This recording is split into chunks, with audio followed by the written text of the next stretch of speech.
అందరికీ ముఖ్య ధ్యానం కొరకు ప్రభు అయిన యేసుక్రీస్తు వారి శ్రేష్టమైన నామములో మిమ్మల్ని ఆహ్వానిస్తూ ఉన్నాం.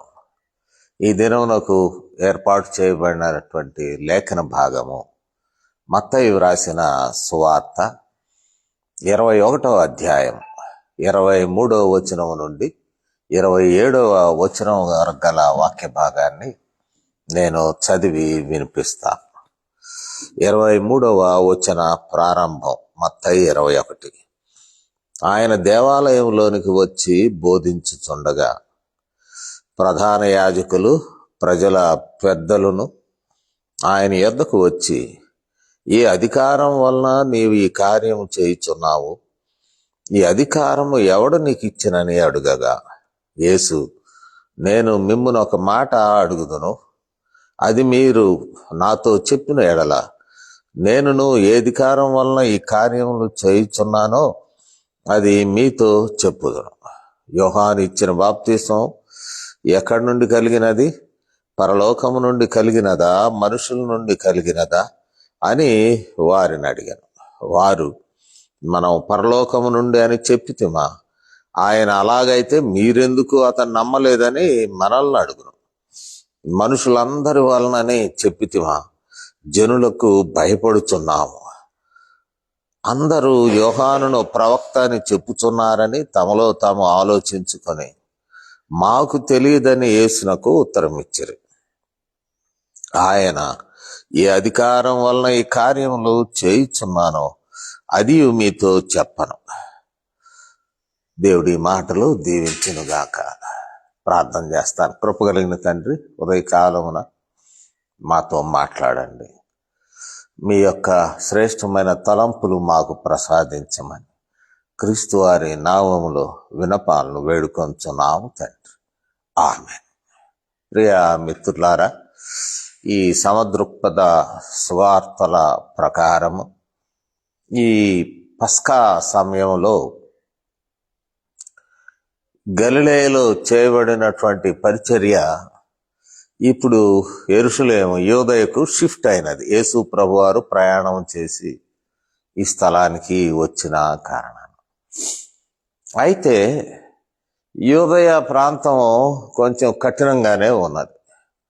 యేసు ప్రభువారు ఆయన చాలా క్రౌడ్స్ ఆయన వెంబడిస్తూ ఉంటే యెరూషలేములో ఉన్నటువంటి ప్రజల అధికారులు అంటారు, అంటే యూదుల అధికారులు, ప్రజలందరి అధికారులేం కాదు. రెండవది అక్కడ ఉన్నటువంటి యాజకులు, ప్రధాన యాజకులు, వీరు సహించలేకపోతున్నారు. ఎవరి వ్యక్తి మరి గలిలయ నుండి వస్తున్నాడు, గలిలయుడే, యూదయ ప్రాంతంలోకి వచ్చాడు, యెరూషలేముకి వచ్చాడు, మన దేవాలయ ప్రాంగణాన్ని ఆయన మరి ఒక విధంగా క్యాప్చర్ చేశాడు. రావడమే మరి యెరూషలేము జయప్రవేశమే ఒక బిగ్ క్రౌడ్. ఆయనను ఒక మెస్సియాగా సన్నుతిస్తూ యెరూషలేములోకి రావడమే ఒక పెద్ద ఊరేగింపుతో అక్కడికి రావడం జరిగింది. యెరూషలేమునకు వచ్చిన తర్వాత అకార్డింగ్ టు ఈ సినాప్టిక్ గాస్పల్ రైటర్స్, అంటే యోహానులో 2వ అధ్యాయంలోనే ఉంటుంది దేవాలయాన్ని శుభ్రం చేయడం. వీటిలో జయప్రవేశం అయిపోయాక 3 సువార్తల్లో యేసుప్రభువారు నేరుగా ఆలయంలోకి వెళ్ళి అక్కడ ఉన్నటువంటి అక్రమం, అంటే వ్యాపారం, దేవాలయ ప్రాంగణంలో వ్యాపారం జరుగుతుంటే ఆయన వాటిని అన్నిటినీ పడవేసి వారిని కొట్టి కొరడా తీసుకొని, ఇది నా తండ్రి ఇల్లు, దాన్ని వ్యాపార మందిరంగా చేస్తున్నారు అని ఒక ఒక ఏమంటావు దేవాలయ సంస్కరణ అక్కడ ప్రారంభమైంది. మరొక విషయాన్ని చూస్తే దేవాలయ ప్రాంగణంలోనే ఆయన చర్చిస్తున్నాడు. ఈ 23వ వచనం నుండి చూస్తే ఆయన దేవాలయంలోకి వచ్చి బోధించుచుండగా, ఎంటర్డ్ ద టెంపుల్, ఈ స్టార్టెడ్ టీచింగ్ దేర్. అక్కడ బోధలు మొదలు పెట్టాడు. ఇంత హడావుడి ఏమిటి అని ఎన్నో తగిన సమయంలో చెక్ చేయకపోతే మరి ఇంకా మనల్ని ఎవడు లెక్క చేయడు, ఈయనే క్యాప్చర్ చేస్తున్నాడు ఈ మత వ్యవహారాలన్నీ. ప్రభుత్వ వ్యవహారాలు కాదు. కాకపోతే వీళ్ళు రోమియోలు తొందర పెట్టి ఈ ప్రభుత్వ వ్యతిరేక అలజడులు రేపుతున్నాడని వాళ్ళకు ఒక చెడ్డ ఆలోచనలు ఇచ్చారు. కానీ యూద మత సంబంధమైనటువంటి విషయాల్లో జూయిష్ టెంపుల్, అక్కడే చర్చలు, మాటలు, కార్యములు జరుగుతూ ఉన్నాయి. అంతేకాదు యెరూషలేం ప్రవేశం కూడా ఒక మెస్సియా లెక్కనే, అది మత వ్యవహారం. రెండవది దేవాలయాల్లో సంస్కరణ కూడా అది మత వ్యవహారం. ఈ మత వ్యవహారంలో ఆయన మరి ఒక క్రొత్తదనాన్ని ప్రజలను ఆకర్షిస్తూ పాపులరైజ్ చేస్తూ ఉన్నాడు. ఈయన అడ్డగించాలి. కాబట్టి హౌ టు కంట్రోల్ అని వారు దేవాలయంలో బోధిస్తూ ఉన్నప్పుడు ఆయనకు తారసపడ్డం దే కేమ్ ఇంటెన్షనల్లీ. వారు వచ్చి అడుగుతున్నారు, మీకు ఎవరు ఇచ్చారు అధికారం? ఈ అధికారం అంటే దే స్టార్టెడ్ ఆర్గ్యూయింగ్, ఆయనతో వాదించడం మొదలుపెట్టాడు. నేటి దిన కాలమునకు ఈ విషయమును వర్తింపజేస్తూ ఉన్నప్పుడు ఇక్కడ మన దేశంలో ఈ చర్చలు, వాదనలు, మత సంబంధమైన చర్చలు, వాదనలు ఇవి ఒక నూతన ధోరణిలోకి వెళుతూ ఉన్నాయి. ఎక్కువ భాగం ఇతర మత విశ్వాసములు గల వారితో లేక వారి నాయకులతో సోషల్ మీడియాలో చర్చలు జరపడం, సోషల్ మీడియాలో వాదోపవాదాలు జరిగించడం. నాకైతే పెద్దగా ఈ ఇన్ఫ్లుయెన్స్ ఆఫ్ ఈ డైలాగ్ అనటం కన్నా discussions over social media regarding the importance of Christianity are యేసుక్రీస్తు వారి యొక్క క్రూసిఫిక్షన్, శిలువ ద్వారా కలిగినటువంటి రక్షణ కార్యము ప్రజల్లోకి ఎంతవరకు వెళ్తుందో నాకు తెలియదు. చాలా హీటెడ్ ఆర్గ్యుమెంట్స్ చూస్తుంటాం సోషల్ మీడియాలో. వాటిలో చర్చలు తారస్థాయిలో ఉంటాయి. Some people they want to become popular because of these discussions. వాళ్ళని వెళ్ళి వాడే రెచ్చగొట్టినా మనవాడు రెచ్చిపోయి మరి ఏదేదో మాట్లాడుకోవడం, ఎవరు గొప్ప. అతని వైపు ఆ మత అభిమానులు, ఇతని వైపు క్రైస్తవ అభిమానులు కొందరు, మాసెస్ ఏం కాదు. ఇలాంటి చర్చల్లో వెళ్ళడం వలన ఎందరి ఆత్మలు ప్రభు యొద్దకు రాబట్టబడుచున్నవో అది తెలియడం లేదు. అంటే through entering into arguments with neighbouring religious people or with the neighbouring religious faiths, వారి విశ్వాసంతో మనం క్రైస్తవ దృక్పథంలో వాదోపవాదంలోకి సోషల్ మీడియాలో వెళ్ళడం మరి రక్షణ కార్యం ఎంతవరకు సాధిస్తుందో నాకేమి స్టాటిస్టిక్స్ కానీ ప్రజల అభిప్రాయాలు కానీ నాకు తెలియదు. నువ్వు గొప్ప ఇది కనపడుతూ ఉన్నది. యేసు ప్రభు వారు ఇది నిజమైన జవాబు ఇలాంటి ధోరణులకు. Some people want to become Christian heroes through entering these kind of debates and discussions. కానీ రక్షణ వార్తను మంచి అనుకూల సమయంగా భావించి ప్రతి వాతావరణంలో ప్రకటించడం కీలకమైనది. ఈ దేశంలో మరి ఈ ఏలీ స్టాన్లీ జోన్స్ అనేటువంటి అమెరికన్ మెథడిస్ట్ మిషనరీ ఈ దేశంలో ఈ టేబుల్ టాక్స్ అంటే బల్ల చుట్టూ అన్ని మతాల వారు కూర్చొని చర్చించడం నాటి దినాల్లో through the early years of 20th century అది ప్రారంభించాడు. చాలా బాగుంది అది. అంటే ఆ డిస్కషన్స్ కొన్ని రూల్స్ ప్రపోజ్ చేశాడు. ఆయన సత్తాల ఆశ్రమంలో నడిపించిన, ఇంకో చోట నడిపించిన ఈ రౌండ్ టేబుల్ డైలాగ్ కొన్ని రూల్స్ ఆయన ఫ్రేమ్ చేశాడు. We should here patiently what other people say about their own faiths అంటాడు. వాళ్ళ విశ్వాసం గురించి తెలియజేస్తున్నప్పుడు ఓర్పుతో అడ్డు రాకుండా వినడం నేర్చుకోవాలి అని అంటాడు స్టాన్లీ జోన్స్. అలా ఓర్పుతో వినిన తర్వాత చివరి ఒక అవకాశం తీసుకొని యేసుక్రీస్తును పరిచయం చేశాడు అంతే. It is not a comparative religious discussion. అంటే నీదెట్లా ఉంది, నాదెట్లా ఉంది, నీదెట్లా ఉంది, నో. యేసు ప్రభు వారి గురించి నేను కూడా 2 మాటలు చెప్తాను, దట్స్ ఫైన్. కానీ ఈ స్టాన్లీ జోన్స్ గారు రౌండ్ టేబుల్ కాన్ఫరెన్స్ల విషయాల్లో ఆయన ప్రతిపాదించిన సూత్రములు అయితే చాలా బాగుంటాయి. ఈ డిస్కషన్స్లో వెళ్ళే వారికి అసలు స్టాన్లీ జోన్స్ ఎవరో తెలియదు. ఆ మెథడిస్ట్ మిషనరీ ఈ దేశంలో సంఘ అనుమతితో పొరుగు మతాల వారితో ఇంటరాక్ట్ కావడం, ఆయన ఏ రీతిగా వారి హృదయాలను మనసులను ప్రభు వైపు మళ్లించాడో అది తెలుసుకుంటే మంచిదని నా అభిప్రాయం. సరే, ఏది ఏమైనా యేసు ప్రభు వారి నుండి నేర్చుకున్నాం. యేసు ప్రభు వారి నుండి నేర్చుకుంటే యేసు ప్రభు వారు ప్రశ్నింపబడ్డాడు. నీకు ఎవరిచ్చారు అధికారం? ఏ అధికారంతో ఈ పనులు చేస్తున్నావు, ఈ మాటలు ప్రకటిస్తున్నావు, లేక ఈ బోధనలు చేస్తున్నావు? ఎవరిచ్చారు అధికారం? యేసు ప్రభు వారు వాస్తవంగా ఈ చర్చలు వాదోపవాదాల్లో ఈ సమయంలో ఆయన వెళ్ళదలుచుకోలేదు. ఆయన యెరూషలేము వచ్చినది శిలువ మీద తన ప్రాణం పెట్టడానికి, 3వ దినం తిరిగి లేచి విజయుడు అవడానికి. శిలువ మీద ప్రాణం పెట్టడం అంటే that is his ultimate goal in his ministry. దాని వైపు చూస్తున్నాడు. కానీ వీళ్ళ వాదోపవాదాలు, ఘర్షణలు, చర్చలు, దీనిలో పాపులర్ కావాలని యేసు ప్రభు వారు ఎదురు చూడలేదు. కాబట్టి you want to get rid of them as early as possible. ఇలాంటి వారి వాదనలోకి వచ్చే వారిని త్వరగా వదిలించుకుందాం అనుకున్నాడు.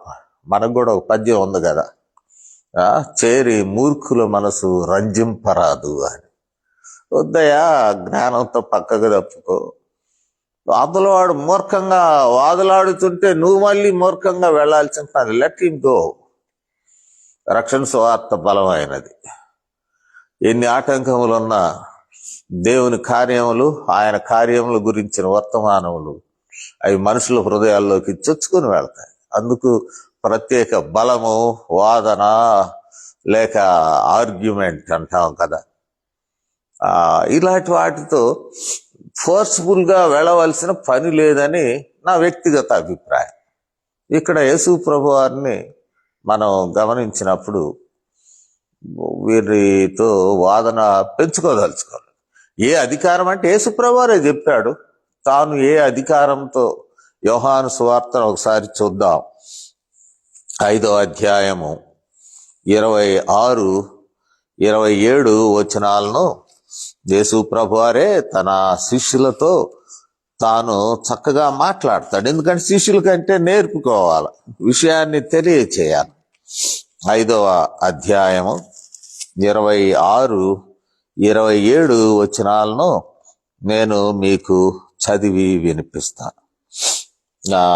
ఈ వాక్య భాగంలో మనం గమనించినట్లయితే, తండ్రి ఎలాగూ తనంతట తానే జీవము గలవాడై ఉన్నాడో అలాగే కుమారుడును తనంతట తానే జీవము గలవాడై ఉండుటకు కుమారునికి అధికారం అనుగ్రహించాను. 27వ వచనం.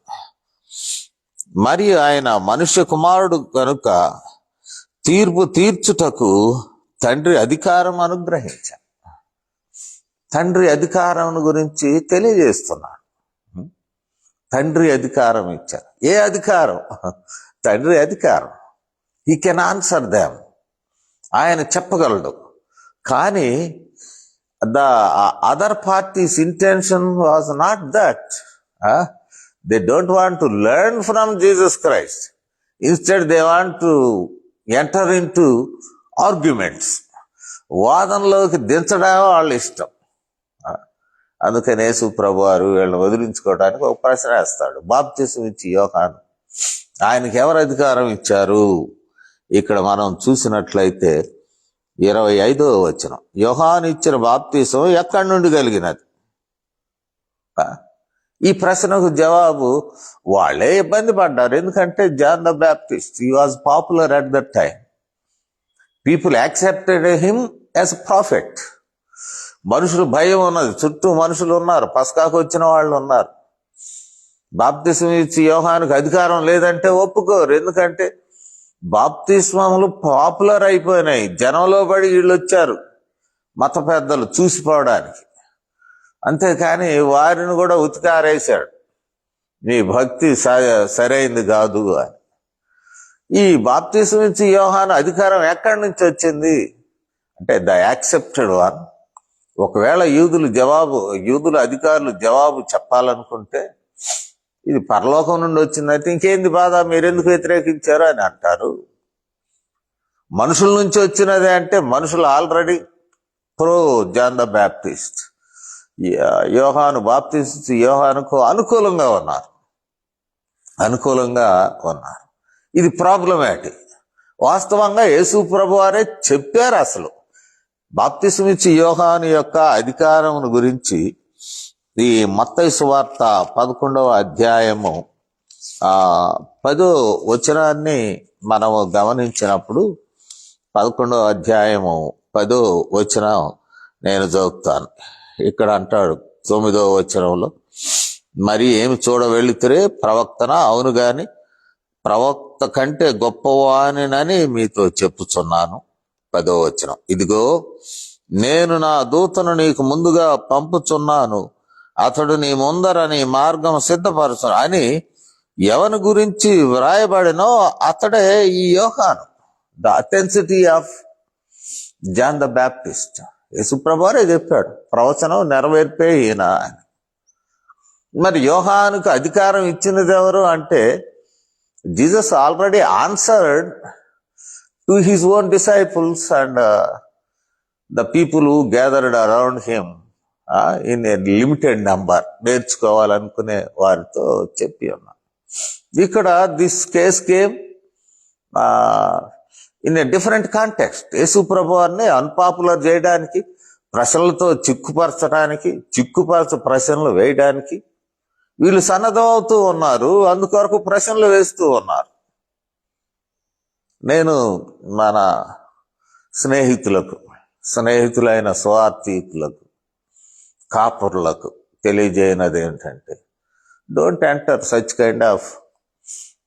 Enter into such kind of arguments. ఎందుకంటే మన ఎనర్జీని తీసివేస్తాయి. అవతల వాడు రెచ్చగొట్టడానికి మాత్రమే ఈ ప్రశ్నలు వేస్తాడు, సత్యమును గ్రహించడానికి కాదు.